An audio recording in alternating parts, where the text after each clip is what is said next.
உலகளாவிய நாடகக்கலை ரசிக பெருமக்களுக்கு வணக்கம். இந்த நாடக கலைஞர்களுடைய நேர்காணல் வரிசையில் இன்றைக்கி நகரமங்கலம் கண்ணன் அப்படின்னு சொல்லக்கூடிய ஒரு தாள கலைஞர் ஐயா அவர்களை சந்திக்க வந்திருக்கிறோம்.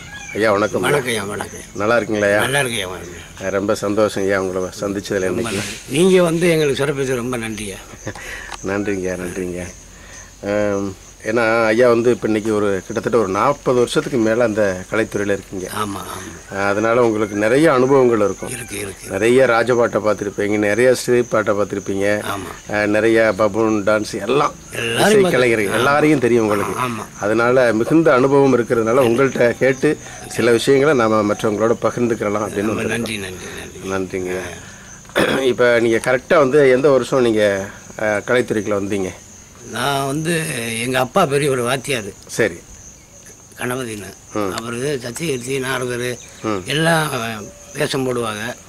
அப்போ இந்த ஏரியா பூரா ஒயிலாட்டம் கபடி பாட்டு வாத்தியார் சத்யராஜாட்ட பிடிச்சவர். அப்போ அங்கே மதுரையில் ரொம்ப காலமாக அங்கேயே இருந்தவர் எங்கள் அப்பா. சரி. அதோட வரதராஜ ஐயான்னு ஒருத்தர் இருக்கார் வாத்தியார். அவர் தான் எங்கள் அப்பாவுக்கு தம்பி மாதிரி ரொம்ப உயிர். இப்போ எங்கள் அம்மா 89 இறந்த உடனே எங்கள் அப்பா சில நாடகங்கள் கூட்டி போவார். கூட்டி போயிட்டு அப்புறம் எங்கள் அப்பா அவனே மனைவி இறந்து வச்சு அக்கா தனக்கெல்லாம் கல்யாணம் பண்ணியாச்சு.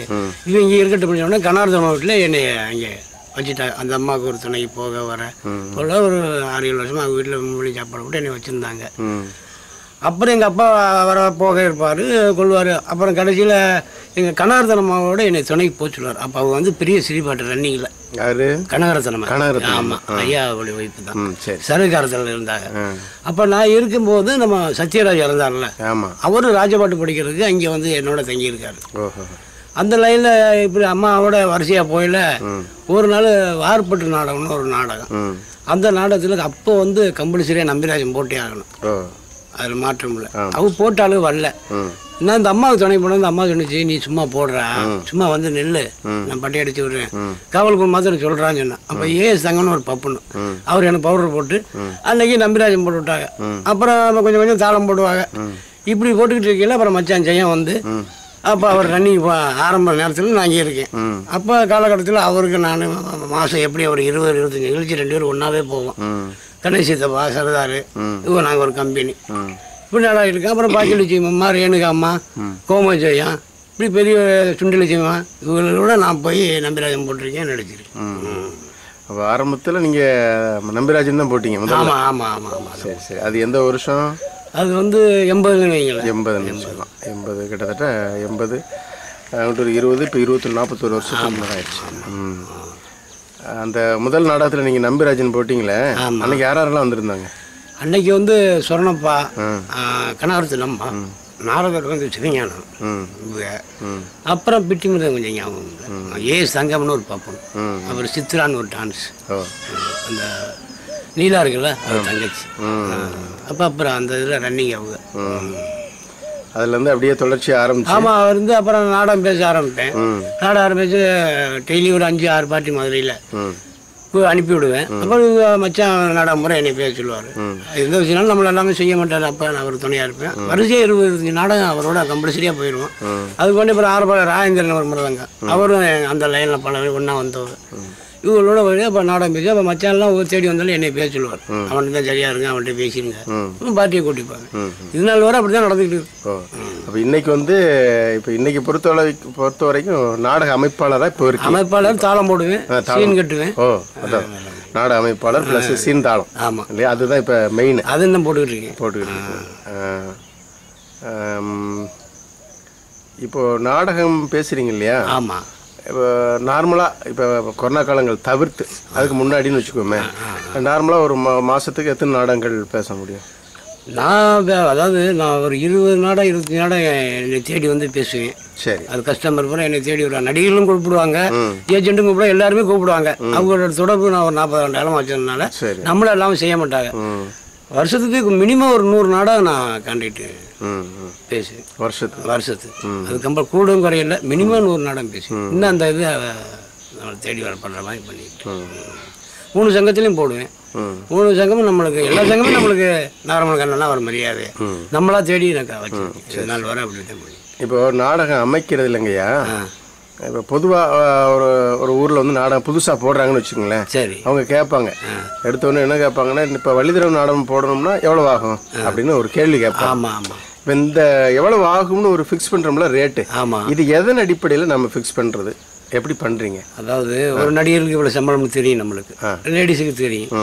அப்புறம் லாங்கு சொல்கிறாங்களா, அதுக்கு தக்கன வண்டி வாடகை, இந்த கணக்கெல்லாம் போட்டு ஒரு இதை அப்போ தான் நம்ம அப்போ சொல்லலாம். இந்த மாதிரி தான் இப்போ சொல்லலாம். அப்போ வந்து யார் யார் நடிகர்கள் வேணும் அப்படின்னு கேட்டால் அல்லது நாமளா போட்டுட்டா அதுக்கப்புறம் தான் நம்ம இந்த அமௌண்ட் ஃபிக்ஸ் இப்போ சார் தம்பி இந்த பட்ஜெட் வாங்குறாப்புல அப்படின்னு அதுக்கு அடங்குது, வண்டி வாடகை எத்தனை கிலோமீட்டர் கண்டுக்க இதெல்லாம் போட்டு அந்த பட்ஜெட் தக்கணும்.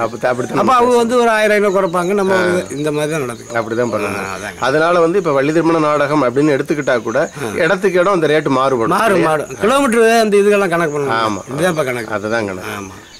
வேண்டி நம்ம புதுசாக நாடகம் போடுறவங்க நினைக்கலாம் வள்ளிதிரம் நாடகம்னா இவ்வளவு, ஹரிச்சந்திர நாடகம் இவ்வளவு. அப்படி இல்லை இல்லை இல்லை, பார்ட்டியை பொறுத்து, பார்ட்டியை பொறுத்து, அந்த கிலோமீட்டரை பொறுத்து அவ்வளோதெல்லாம் அமையும்.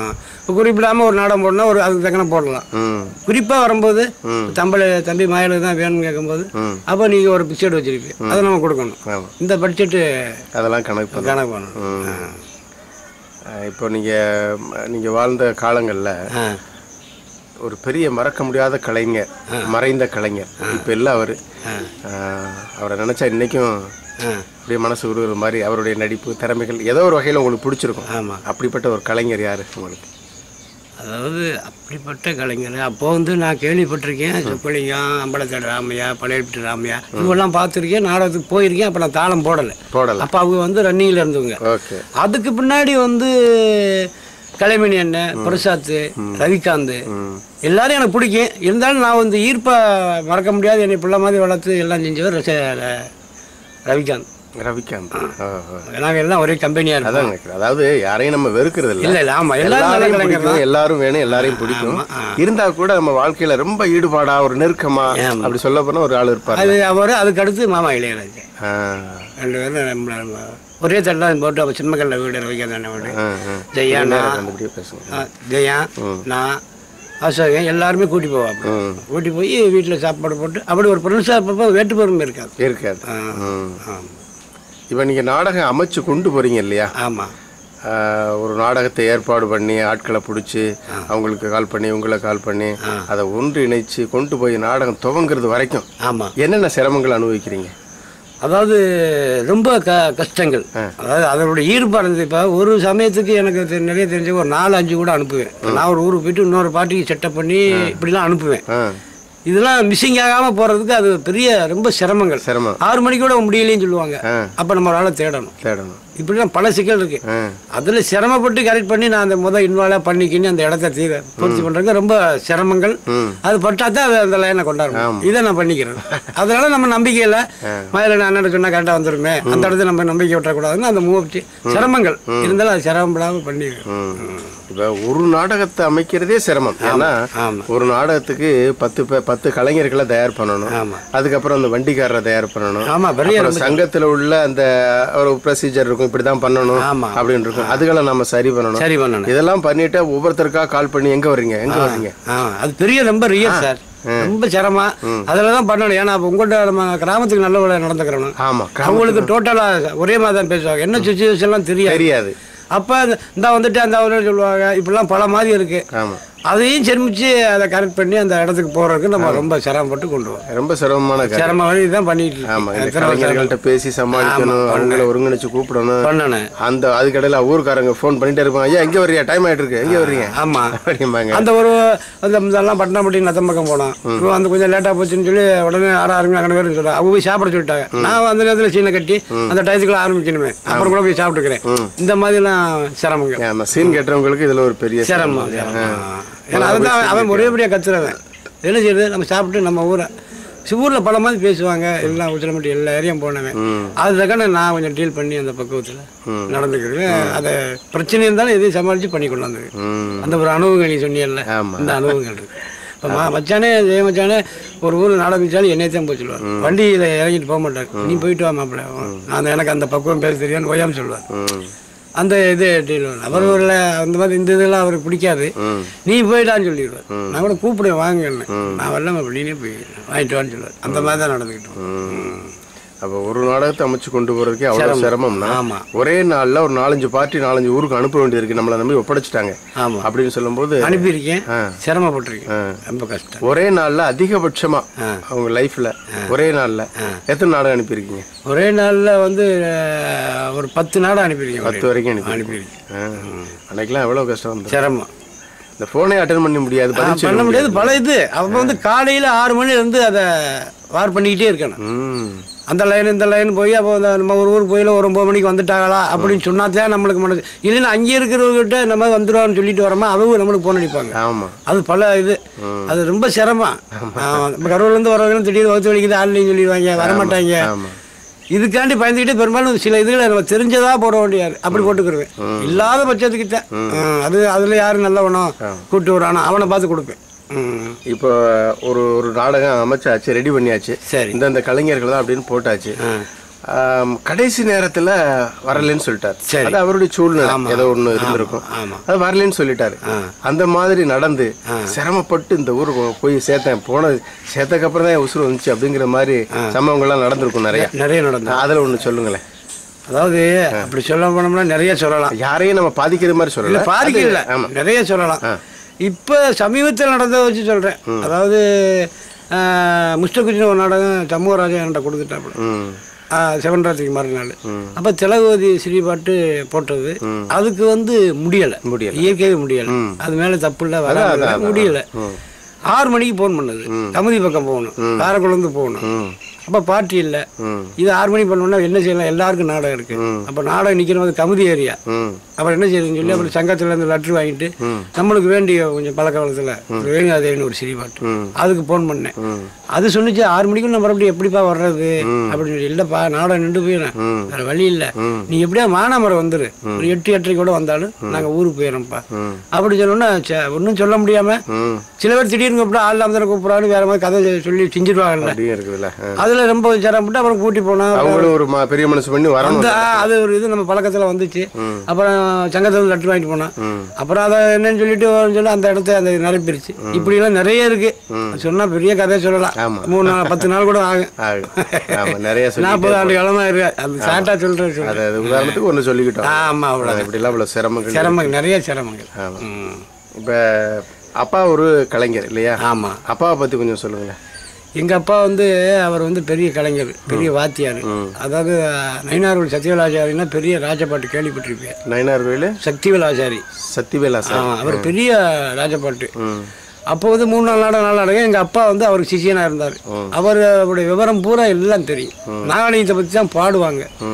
இப்போ எங்கள் அப்பா எழுதி கொடுத்தது தான் காமராஜோ, சத்தியமூர்த்தியோ, முருகேசனோ, ஆட்டூர் ஆர்வமா, இந்த நானும் உந்தான் தொண்டன்ல நாகரிகம் தேசிக்கணும் எங்கள் அப்பா எழுதி கொடுத்த பாட்டு தான் பாடுவாங்க, என்ட்ரன்ஸில் தொடுவாங்க. எல்லாருக்கும் எங்கள் அப்பா பாடம் எழுதி கொடுத்துருக்காரு. அந்த ஹரிச்சந்திரா இந்த நாடகம் எங்கள் அப்பா நாரதர் போட்டவர், சத்தியதெல்லாம் போட்டவர். அப்போ இந்த நயினார் வட்டாரத்தில் எங்கள் அப்பா தான் பெரிய கான்ட்ராக்ட். அப்போ இந்த இதெல்லாம் இல்லை, ஊருக்காரவங்களே வந்து கூட்டி போவாங்க, இவரும் போய் மாமூலா நடத்துவார் நாடகம். அப்படி இருந்தவங்க அந்தமானுக்கு அப்பா முத கூட்டி போனாரு. அதோட ஒரு 12 வருஷம் 12 பாட்டி கூட்டி போயிருக்கேன். 12 பாட்டி கூட்டி போயிருக்கேன். ஆமாம், அங்கே எல்லாமே நம்மளுக்கு பழக்கம். இப்போ போனாலும் அதை நம்ம பண்ணலாம். இப்போ தான் அந்த கொரோனானால இது பண்ணிகிட்டு இருக்கேன். ஆமாம், அப்படி இருந்து ஒரு சில பேர் சொன்னாங்க, என்னுடைய ஆசையும் சொன்னேன், பாப்பமும் சொல்லியிருக்கேன். முத்துஜிபி வந்தால் நான் கூட்டி போகிற மாதிரி ஐடியா பண்ணிகிட்டு இருக்கேன் 1 மாதத்துக்கு. இப்போ அங்கே அந்தமான்ல இருந்து உங்களை எப்படி தொடர்பு கொண்டாங்க உங்களை? அதாவது எங்கள் அப்பா வந்து அப்போ 80ல இருந்து பார்ட்டி கூட்டி போனாங்க கனகரத்தனம். ஆமாம், வருஷம் கூட்டி போவார். அப்புறம் என்னை சும்மா கூட்டி போவாருங்க அப்பா, அந்தமான் கூட்டி போவார், சேலத்துக்கு கூட்டி போவார், ஓடுவேன். அதில் பழக்கத்தில் அப்புறம் எங்கள் அப்பா காலத்துக்கு முன்னாடி கொஞ்சம் முடியாமல் இருக்கும், நான் அந்தமானுக்கு எல்லாரையும் கூட்டி போனேன். ஆமாம், அதான் ஒரு 10-12 பார்ட்டி கூட்டி போனேன். கடைசியில் வந்து 2020 வந்து அந்தமானில் அறிகிறேன் நம்ம ஆர்மோன் நாரதர், முருகவள்ளி, பத்மா இவங்கெல்லாம் கொண்டு போய் இங்கே நாடகம் ஆடி இருக்கும்போது எங்கள் அப்பா இறந்துட்டார். நான் போன அன்னைக்கேவா? இல்லை, 1 வாரம் சென்று நாடகம் நடந்துக்கிட்டு இருக்கையில். ஓ சரி. பார்ட்டி நம்மளை விட்டு பிள்ளைட்டில் ஏற்றி விடுவாங்கன்னு சொன்னாங்க. பார்ட்டி நம்மளை விட்டு அவங்களுக்கு ஒன்றும் தெரியாது. நம்ம நான் நிகழ்ச்சியும் வாங்கி வச்சிருக்கோம். ஆமாம். அப்புறம் என் மனைவி எல்லாம் பண்ணாங்க. அப்போ அப்பா இருந்ததுக்கு நீங்கள் இல்லை? அந்த மாதிரில இருந்து. அடாடா. ஏன்னா அப்படி அப்பா இருந்து கிடந்து கூட அதை வந்து பக்கத்துல இருந்து பார்க்க முடியல. அந்த மாதிரி ஆற்றல் ஆர்வம் எல்லாம் தான் வந்தாங்க. என்ன செய்யுது இப்போ அந்தமான்ல நீங்கள் வெளியில் போகிற அந்த வெளி மாநிலம் அப்படிங்கிற மாதிரி சொல்லும்போது அந்த இதை எடுத்துக்கிறீங்க. ஆமாம். அதாவது அதுக்கு என்ன சொல்லுவோம், மாநிலம் இல்லை, அது வந்து யூனியன் பிரதேசம். யூனியன் பிரதேசம். ஆமாம். இப்போ அங்கே உள்ள ரசிகர்கள், நம்ம ரசிகர்கள், சரி, என்ன வித்தியாசம் பார்க்குறீங்க? அதாவது நம்ம ரசிகர்களை விட அங்கே வந்து இருக்கிறவங்க ரொம்ப அதிகமாக அந்த நாடகத்தை ஈர்ப்பாக ரசிப்பாங்க. அதாவது இங்கே 80னா அங்கே 100க்கு 100 ரசிப்பாங்க. அப்படி ஒரு ரசிகர் எல்லாம் நம்ம ஆளு தானே அங்கே இருக்காங்க. இங்கே இருந்து போனவங்க தான் பழகி போனவங்க தான். அங்கே நம்ம ஆளுங்க ஒரு 48 பஸ்தி இருக்கு. அதில் பூரா நம்ம தமிழர் தான் கவுன்சிலர். அவங்க கவுன்சிலர் தான் இங்கே மந்திரி மாதிரி அந்த யூனியன் பிரதேசம். அதில் நம்ம ஆள் தான் இங்கே பார்த்தா மானாமரில் உள்ள ஆள் இருக்கேன், உங்கள் ஊரில் இருந்த ஆள் இருக்கேன், ஆனந்தகுமாரில் இருந்த ஆள் இருக்கேன். அவங்களே தேடி வந்தா நான் வந்து நம்ம மானாமரியில் இதில் வேலை ஆக்குறேன், வாங்க ஆனந்த விருந்துக்கு. இந்த பண்பாடுகள் கடலை தாண்டி வந்திருக்காங்களே, அதோட கொஞ்சம் அதிகமாக பாசங்கள் இருக்கு. அதனால அந்த இதில் ரெண்டாவது நம்மளுக்கு தெரியும் ஏரியா போகிறேன். அப்போ நம்மளால 2 பேர் முக்கியமான ஆள் இருப்பாங்க. நம்ம நாடா பாட்டி கூப்பிட்டு வந்துட்டேன், ஒரு நிகழ்ச்சி வச்சே ஆகணும் அப்படின்னு சொல்லுவோம். அப்படி கண்ணை கூப்பிட்டு வந்துட்டாப்லையே இப்படி வசூல் பண்ணி இப்படி நடத்துறோம். இன்னைக்கு நல்ல விதமாக போயிட்டு இருக்கு. இப்போ இந்த கொரோனா காலத்தில் நாடகங்கள்லாம் ரொம்ப கம்மி. எனக்கு அதான் சொல்லல, நான் ஒரு மினிமம் 100 நாடகம் பேசுவேன். அது பூரா நிறைய கேன்சல் ஆயிடுச்சு. எல்லாம் 2 வருஷமா அந்த சூழல் தான் எல்லாருக்கும் உள்ளதான். அப்புறம் அந்த மாதிரி அது ஒன்று.